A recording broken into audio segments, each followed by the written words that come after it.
অভিনয়টা আসলে যখন কেউ প্রশংসা করে তখন খুব অবাক হই যে আমি কি এমন জানি আমাকে কেন প্রশংসা করছে। তো পরে বুঝতে পেরেছি যে কিছুটা ন্যাচারাল আর কিছুটা হচ্ছে গিয়ে করতে করতে শেখা। আসলে অভিনয় বা যে কোনো কাজই করতে গেলে সবচেয়ে ইম্পর্ট্যান্ট হচ্ছে গিয়ে কমন সেন্সটা গ্রো করা, চারদিক থেকে নির্যাসগুলো নেওয়া। তো আমার যেটা ছিল যে অবজারভেশন পাওয়ার মানুষের প্রতি, একটা মানুষ এরকম হলে, একটা কর্পোরেট মেয়ে যদি এরকম হয়, সে কিভাবে কথা বলে, কিভাবে কোন কাপড়টা পরে, কোনভাবে চলে, কিভাবে হাঁটে, বা একজন যদি আমার বাড়িতে যে সহকর্মী আছেন আমার মায়ের, সে কিভাবে কাজগুলো করে, সে কথা বলার সময় কোন কথাগুলো বলে, কিভাবে শাড়ির আঁচলটা কিভাবে মাথায় দেয় বা কোমরে গোজে, এইগুলো ছোটোবেলা থেকেই আমার খুব ইন্টারেস্টের জায়গা ছিল। তো সেগুলো এখন হয়তো অ্যাপ্লিকেশনটা করতে করতে শেখা।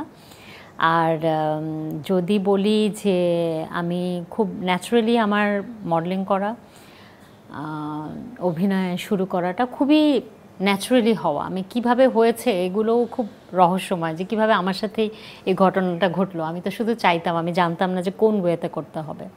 তো রাইটলি রাইট টাইমে আমার সাথে সব ঘটনা ঘটেছে এবং খুব অদ্ভুতভাবেই এভাবেই কবরী আপুর সাথে দেখা আমার জীবনে, যদি বলি যে টার্নিং পয়েন্ট। আজকে সোহানা সাবাকে সবাই চেনে এবং ভালোবাসে কবরী আপুর আয়না দিয়ে। খুব অদ্ভুতভাবে তার সাথে আমার আয়নার মাধ্যমেই, আয়না করতে গিয়েই পরিচয় এবং কাজটা করা এবং লোকজনের অসংখ্য ভালোবাসার একটা পাত্রী হওয়া। আমি খুবই ভাগ্যবতী যে অনেক মানুষের অনেক রকম ভালোবাসা পেয়েছি এবং বিশ্বাসের জায়গা পেয়েছি। মানুষকে যখন আমি একটা কথা বলি, আমি যখন অভিনয়ের মাধ্যমে কোনো একটা ডায়ালগ বলি, মানুষ আমাকে সেই সোহানা সাবাকে বিশ্বাস করে, ভালোবাসে। তো এটা আমার কাছে সবচেয়ে বড়, সবচেয়ে মূল্যবান পুরস্কার আমি দেশে বিদেশে অনেক পেয়েছি, কিন্তু এটা আমার কাছে মনে হয় যে সবচেয়ে বড় পুরস্কার।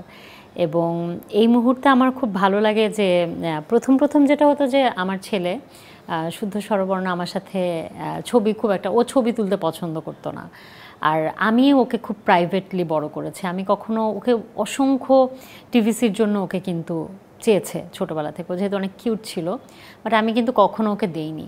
আমি লক্ষ্য করেছি যে যখন লোকজন আমাকে চিনতে পারে বা এসে যখন আমার সাথে ছবি তুলছে, তখন সে এটাকে এনজয় করে। এবং যখন মানুষজন রাস্তাঘাটে আমার সাথে সেলফি তুলে, ওই সময় তার ছবি তোলার ইচ্ছাটা জাগে, সে মাঝখানে ঢুকে যায় ছবি তুলে। তো ওর মধ্যে ওই জিনিসটা আমি বুঝতে পারি যে সে এটাকে এনজয় করে, সেই স্পটলাইটটাকে এনজয় করে, তার মায়ের উপরে স্পটলাইট, সেটাকে সে এনজয় করে। আমি খুব ছোটোবেলা থেকেই জানতাম, আমার সাথে অনেকেই মিশে বলে যে আমি কেন এত স্বাভাবিক, এত সাধারণ, আমি মিশতে কেন এত স্বাভাবিক। তো তার কারণ হচ্ছে কি, আমি আসলে ছোটোবেলা থেকেই জানতাম যে আমি সেলিব্রিটি হব, আর কোনো অপশন ছিল না। তো যখন আমি হয়েছি, আমার জীবনে আমার ব্যবহারে কোনো পরিবর্তন আসেনি। আরেকটা জিনিস আমি আসলে এখন বলতে চাই, আমরা যখন আমাদের পৃথিবীতে একটা সন্তানকে নিয়ে আসি, আমরা কিন্তু আমাদের আনন্দের জন্য নিয়ে আসি। আমরা চাই একটা সন্তানের মা এবং বাবা হতে। তো ওই প্রেশারটা ওদের উপরে কখনো দেওয়া উচিত না। আমার সন্তান, আমি যখন ওকে হাগ করি, আমি যখন অনেক ভেঙে পড়ি, সেটা আমি পৃথিবীর কাউকে দেখাতে পছন্দ করি না। বাট ও নিজেই জানে না যে ওকে যখন আমি শক্ত করে হাগ করি, ও আমাকে কত পাওয়ার দেয়। সো আসলে আমরা সন্তানকে নিয়ে আসি, সন্তানকে ভালোবাসি নিজের জন্যেই, নিজেকে ভালোবাসার জন্য। সো আমি এইভাবেই দেখতে চাই।